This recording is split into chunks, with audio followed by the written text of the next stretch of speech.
Hello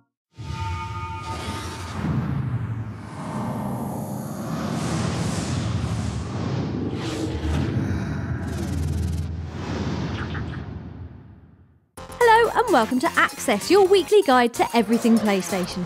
Coming up on this episode, we pick out the week's biggest news in our PlayStation briefing before hanging out and playing games with the mega-thighed lads at Bath Rugby. And we travel to London to take part in a Secretive Resistance-themed live theatre event. But first, get the Kleenex ready and set your emotion dials to nostalgic for our game of the week. It's the Ico and Shadow of the Colossus collection.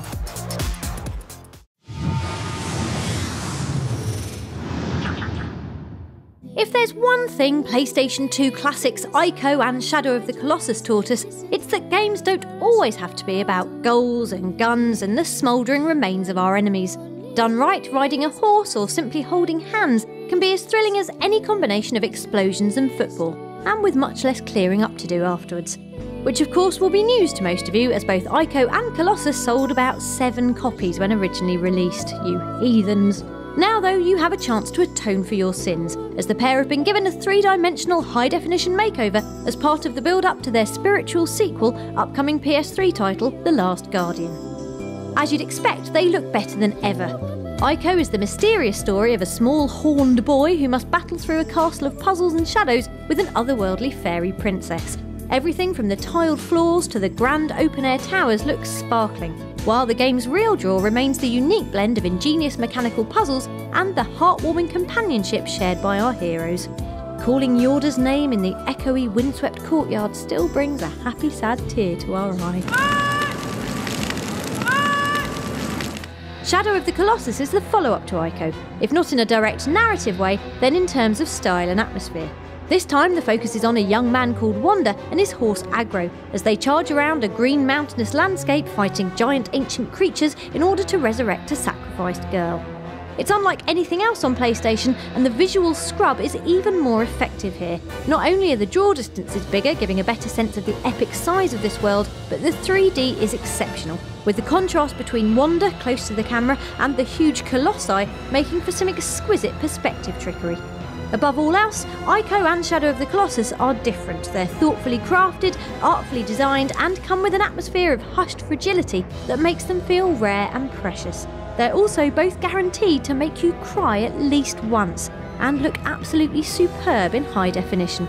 So, it's a must-buy, not least so that if anyone ever tries to tell you that games can't do art, you can grab them forcefully by the shoulders and make them eat the box of this superb collection. For Yorda!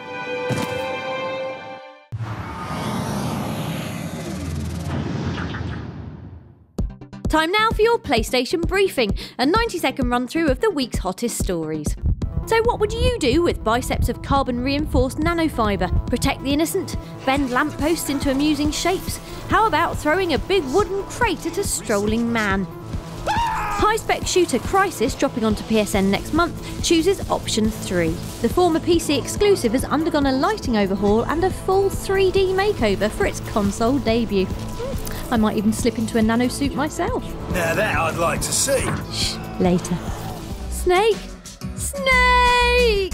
Oh, for the love of convoluted plotlines, stop jumping off stuff.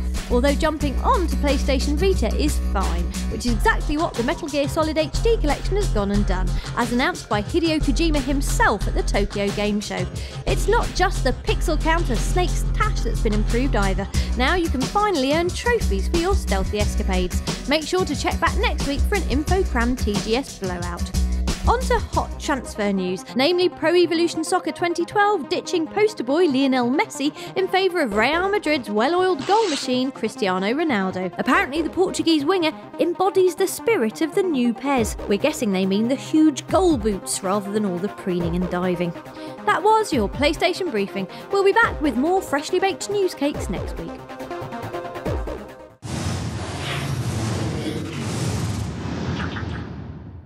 Time now for our weekly look at what's happening on the PlayStation Store. Cranking up the action and the swear count is potty-mouthed first-person bloodletter Bulletstorm, available for download today. This is a balls-out extravaganza of squelchy uber violence, which gives gritty realism a walloping boot in the plums and then calls its mother a fatty, yeah. What the f***? Yes, the gruesome skill shots are heaps of fun, but the creative insults are even better. Namby-pamby, sucks. Yeah, your mum. Replacing cuss-heavy insults with trancey melody is Rhythm Action: A Child of Eden, which looks a lot like if someone unscrewed our heads and poured in a cocktail of boppy techno and lots of blue. It's available to download now and is the first game to let you blow up a whale made of disco lights with a PlayStation Move motion controller. The first of many, we hope. Making a fat, cartoony swing onto the store is side-scrolling puzzler Rochard, which sees the titular asteroid mining hero fending off space pirates using a gravity gun and his very best Tarzan impression. It's an ideal way to shed some of that excess brain flab. Lastly, onto the video store, and sailing its merry way onto PS3 is sword-swinging sequel Pirates of the Caribbean on Stranger Tides. Orlando and Kira may have jumped ship, but the sultry Penelope Cruz steps into the eye candy breach alongside lovable rogue Jack Sparrow. There should be a captain in there somewhere. Yeah, alright pretty boy. While On Stranger Tides may not scale the heights of the first Pirates movie, it's leagues ahead of the awful 2 and 3 and recaptures some of the original swash and yar. So Johnny, up for Pirates 5? I will not be doing it again. And I'm a mermaid's aunt.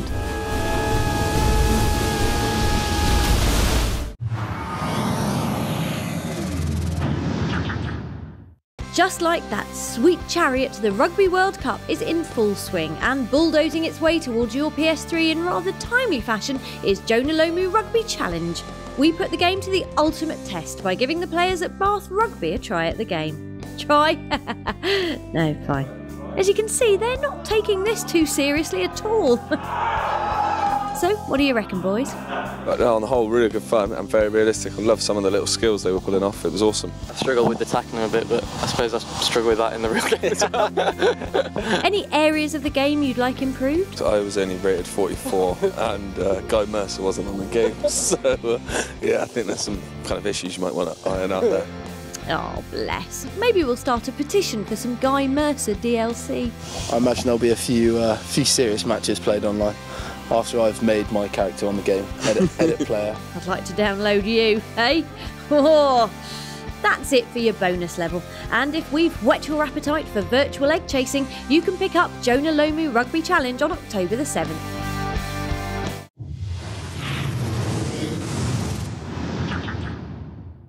Welcome to Access All Areas, where this week we're in London for a very special Access Live event under Waterloo Station Arches. Here, eager PlayStation gamers were getting their hands on a collection of unreleased titles, including FIFA 12, Dark Souls and Ratchet & Clank All for One.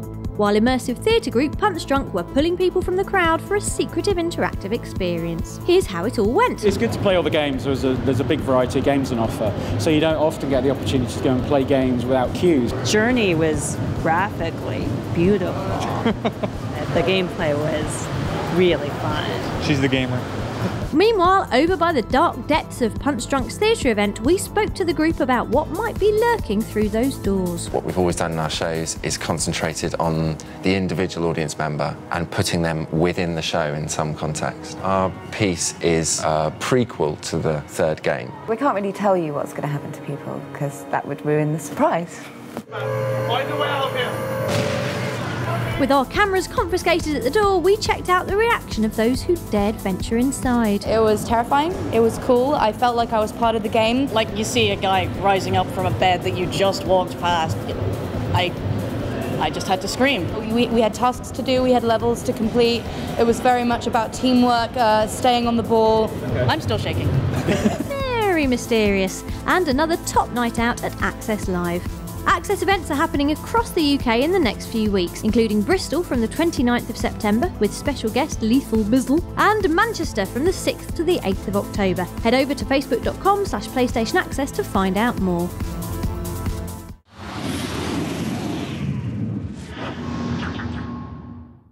That's almost all we have time for this week, but before we go, here's a quick look at our favourite thing in tropical zombie nightmare Dead Island. Arm yourself with a hammer and successfully stove in the heads of 5, 10, 15 undead nasties without taking any damage, and you'll be rewarded with this. Do-do-do-do. Ba-dum, ba-dum, you can't touch this. Do-do-do-do. Ba-dum, Bam! Break it down, zombies, break it down. We'll see you next week. In the meantime, don't forget to head over to facebook.com/PlayStation Access for more Access content.